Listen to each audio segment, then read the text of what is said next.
A very busy hurricane season. Yeah, and to be clear, we're not expecting the eye to make landfall, staying offshore, but tropical storm force winds extend out 200 miles from the center. So even if that storm comes within 100 miles of the coastline, we're still under the gun for some very gusty winds, coastal erosion, and swells as well. So we're going to have to watch that very closely. Here's how it looks on satellite imagery this morning, guys.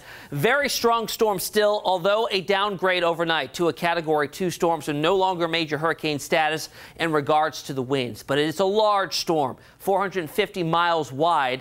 And again, those tropical storm force winds do extend out about 200 miles from the center in either direction. 110 miles sustained winds right now as it travels off to the north. It kept a little more of a northwest trajectory by early next week, or early this week, I should say. By Wednesday morning, it is just off the coast of Hatteras by about 150 to 200 miles. Again, this is being generous off to the east here. A lot of miles overnight edge this a little bit farther towards the west and closer to the coastline there. So we'll be looking at this very, very closely in the next 36 hours to see how it evolves.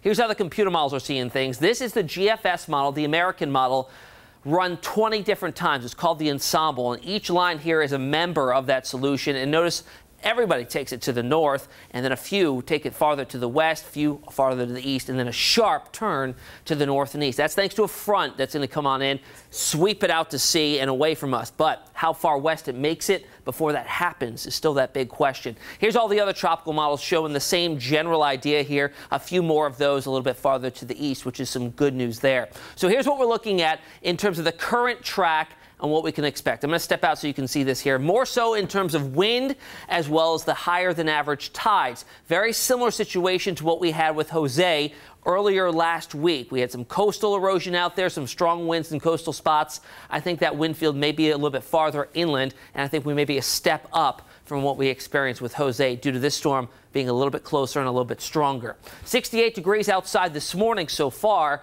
We're at 66-degree dew point. Those numbers close together. There are a few areas of fog out there, in particular up along the eastern shore. Dropped to 0 visibility there, and even Newport News now also reporting 0 visibility, 2.5 miles out in Franklin. So keep that in mind this morning. Otherwise, we're under the influence of high pressure to our north, and that's going to bring us another nice day today before it eventually erodes and allows Maria's clouds to build in here tomorrow. Here's how it looks on FUTURECAST. Again, a nice day today, low to middle 80s. Our winds coming in more out of the northeast tonight. And then by tomorrow, notice the clouds starting to inch their way inwards from the southeast off to the north and west. Cooler day tomorrow as well in the upper 70s. And then we see those winds start to pick up late Tuesday or early Tuesday morning, and even some showers possible by later in the day there with the outer fringes of Maria making their way towards our area. 83 today, partly cloudy and mild, northeast winds 5 to 10. Tonight we drop to 69. Clear and comfortable, great sleeping weather. And there's your 7-day forecast.